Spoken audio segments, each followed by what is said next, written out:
Alright, hey YouTube, so we're here with Adam. Finally, the top 32 of the dream. I've been rooting for you since Yeah. forever. So, how you feeling, man? I'm still filled with adrenaline. I was so happy to get top 32, and then what made the event even better was that one of my friends had started off 0-2 and ended up getting a 32nd place. So Oh, Asala. the whole yeah, it made the whole event just pretty awesome to top. So, what are your matchups? Like, how'd you do during the day? I finished 8-2. I played 4 BA, 3 mirrors, and 3 Cosmos. Were you like 8-0 and you lost the last two, or what were you? No, no. I had started off 3-0 and then I lost back-to-back rounds, and I was like, well, this is gonna get tough. Like, not again. Yeah, it happened really early this time. All my other bubbles, I had finished X1 day one, and then I just couldn't win day two. But I won the grind, I guess. Yeah. All right. So, coming to the event, what do you think the meta is gonna be? Because like Beatrice has just came out, and new monarchs are like a thing now. So, what was your mindset coming to the game? It was more geared toward the state that we were going to. Every single Dallas event or Texas event in general is just filled with people who love BA. The state just loves BA. Oh, really? I didn't know that. So at least all that's how a lot of the Cali players feel. That's why we geared our side deck toward BA. We expected to play a lot of it, and I ended up playing 5 in total. Oh wow, you lost in top 32, unfortunately, right? Yeah, there was nothing I could have done. The guy was meant to win that round. It was the stars lined up for him. Yeah, 100%. But like I'm pretty sure I know Jonathan felt this way. I don't know if you felt this way, but just getting top 32 was good enough for you. Anything after that was just a bonus. Was that how you felt too? Yeah, I was just so glad to hear my name being called in the top 32, and one step at a time. Now I want to do much better. So I was just happy to get there. Yeah.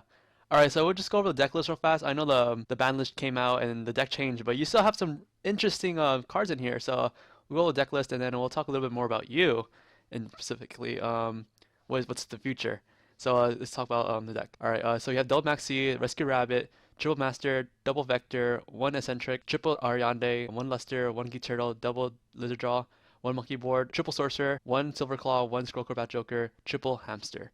And then for the spells, you have a triple face off, double MST, triple upstart, triple wavering ice. For the traps, you have the triple strike and the warning. For the side, you have double ghost ogre, the third maxi, MST Regeki, double system down, double twin twister, triple chaos trap hole, double needle ceiling, and Utopia, the famous Utopia. For the extra, you have a double Dynastor, triple Ignister, one Abyss Dweller, one Castell, one Diamond Dire, one Feral Imps, double Magister, Giant Hand, one Hope Heart.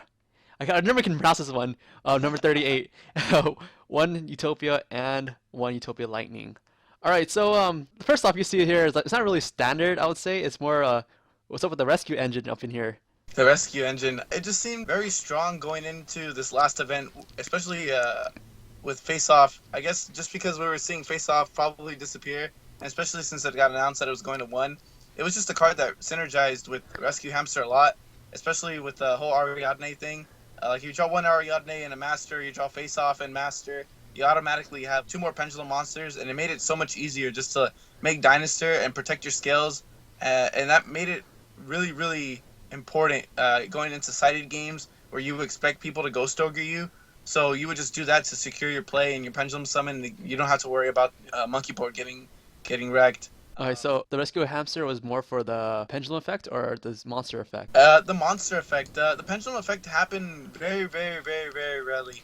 Uh, Okay, so it's kind of like another rescue rabbit in a sense, right? oh yeah, they both make Dinosaur because they both get you the vanillas. But in cases where you hit face off too early or you hit multiple vanillas, then it gets you into Ariadnes and Sorcerers, and it just helps you make rank 4s. And Utopia was just really important this event, dealing with Beatrice and dealing with Dante's. Okay, before we go into the extra deck, is there anything particularly you want to talk about in the main deck besides the rescue engine? I was about to play Rafflesia and Bottomless Trap Pool, but just playtesting and expecting a BA heavy meta that it was just better to cut it and throw in the hamster and make it just more consistent. I see. Was anyone else running this hamster build with you? It seemed like it was a SoCal thing. I know my teammate Asala, he also ran it, and Elvis Vu also ran this. Okay. Yeah, most of us that were playing Pendulum from SoCal were playing the hamster engine. All right, so in the side deck, we'll see the needle ceiling. Oh, that's interesting card here. What's the reasoning behind this one? It was meant for Pendulum, but I liked it against PK Fire a lot. And depending on how established the board BA had, going second, it was really hard to come back or to even try to make a play under Fog Blade and them having a Beatrice up, like you could never get anything through. Hmm. It's a really good answer to established boards. You could just like set an Ariadne, and they're like, oh, you're only gonna set a monster, and they're gonna go off and try to kill you. Hmm. Well, you just flip the needle ceiling. Sometimes you have to deal with the pilgrim that comes off Beatrice, but it was worth it because your monster lives. They lose their whole board. It just gives you an extra turn. And against Pendulum, that needle ceiling just wins you the game. You make their whole play just to make that Dinosaur and 38 play, or not Dinosaur, Magister 38, and maybe a rank 4. And that way you don't have to really worry about it. You just set your monster. They were like, oh, I'm going to attack for game. Well, you need to sling them, and then, the game usually goes into your favor after that. So it's kind of like a torrential, but you can control when you want to use it, right? Yeah, definitely. Okay. So we see the Utopian aside. Please explain this one. This one has a more logical reason. It's just in case you play against the Power Ranger deck. They usually spin your Utopia back the first time you make it, or you spin your Lightning back, so then you lose your Utopia. So you play the second one just so you can make it again and drop Lightning again on top. Okay, so it wasn't there for the block attacks this time. No, it was actually had a more significant purpose. Okay. Like you said, the Lightning was very crucial, right? You said the Utopia engine and Lightning was really crucial because of the BA matchup. Yeah, BA and Kozmo, the card is it's gonna stay relevant as long as people can make rank 4s. Like not triggering Dark Destroyer and making sure that your attacks go through was just really, really important. Did you ever think about running Utopia Prime? I played it once, but I felt like it was only really good when you played like instant fusion, where you dictate your life points a little bit more than you do now. Your opponent has to have 3,000 more life points than you to have the Scarlet effect go through. Not with this build. I see. And then you see the triple Chaos Chapel. I'm guessing that's for the BA matchup, right? 100%. So what were your MVPs for the weekend? I love Rescue Hamster and Utopia yet again. Just Lightning. It was too good. It saved me too many times. It made BAs miss too many effects, and it was just really hard for some people to play around. Okay. Since like let's see, like I think like five, six, seven cards are gonna be gone in this deck. Do you still plan to play this deck? Make the dream work, or you can switch decks? So what's your thoughts? I really think depending on the set, the new Cosmo cards are really going to dictate what I play. I'm pretty sure they're going to be really great, so I'm pretty sure I'm going to play Cosmo. But for right now, in between, I'm just having fun and trying some ideas out with like Necroz and Pepe together. Oh, so you think like this deck is like almost done on its last legs? Yeah, it's definitely on its last legs. It has some cool plays, but Ignister to 1 just makes it sometimes unplayable. It makes your comeback plays a lot less viable. It's gonna be more like Mermel, where it's OTK or bust. Oh yeah. Because then I believe with Ignister at 1, your calls matchup becomes like increasingly more difficult because Ignister was pretty much your only out, and then to get rid of the first one, that's it, right? Yep, Utopia can only do so much. Yeah, You he can told only me he kill don't. one guy. Yeah, it's only one guy. Yeah. So as of right now, you have no like ideas for changes for the deck. No, I just the deck. I'm pretty sure the deck is gonna die, unless by some miracle there's some other cards in the set that we don't know about yet that make it much more playable. Right now, I think it's time to say goodbye to Pendulum, unfortunately. Okay. And was there anything you wish you would change during the event? Like something you did wrong or like something wrong with the deck or anything? Like you woke up late, No, you need to eat breakfast? no, it got me to my top cut, and in my top 32 matchup, there was nothing I could do. The guy had Beatrice, Anti-Spell Fragrance, Dante, and Oh wow. Nancy.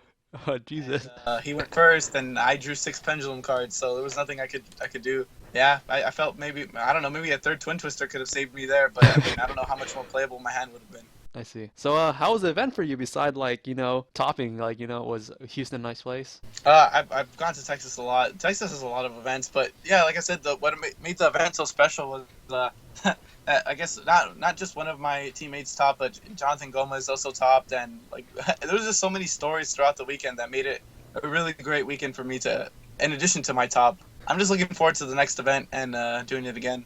So speaking about next event, so what is your next event gonna be? Pretty sure I'm gonna end up going to Providence. I'm close to 100% to going. Okay.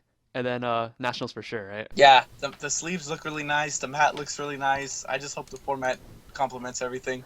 Yeah. And yeah, you have any last words? I don't know, any shout outs you want to give?